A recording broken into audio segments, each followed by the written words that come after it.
7 अक्टूबर 2023 को जब हमास ने इजराइल के ऊपर सबसे बड़ा हमला किया था, उस वक्त वो हिजबुल्लाह ही था जो सबसे पहले हमास का रक्षा कवच बनकर सामने आया था। उस वक्त हिजबुल्लाह ने उत्तरी इजराइल पर ड्रोन, रॉकेट और मिसाइल हमले शुरू किए थे। यहाँ तक कि हिजबुल्लाह के जासूसी ड्रोन इजरायली सैन्य अड्डों की खुफिया जानकारी भी ले उड़े थे। हालांकि उस वक्त इजराइल सिर्फ हिजबुल्लाह के हमलों को रोकने के लिए जवाबी हमला कर रहा था, लेकिन 27 सितंबर 2023 को आईडीएफ ने लेबनान की राजधानी बेरूत पर 80 टन से ज्यादा के बंकर रोधी बम गिराए थे और इस हमले में हिजबुल्लाह प्रमुख हसन नसरल्लाह की मौत हो गई थी।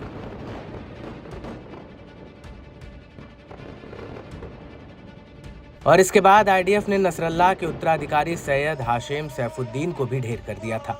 और इसके बाद 1 अक्टूबर 2024 को आईडीएफ हिजबुल्लाह पर जमीनी हमला करते हुए लेबनान में घुस गई थी, लेकिन 27 नवंबर 2024 को इजरायल और हिजबुल्लाह के बीच युद्ध विराम भी हो गया था।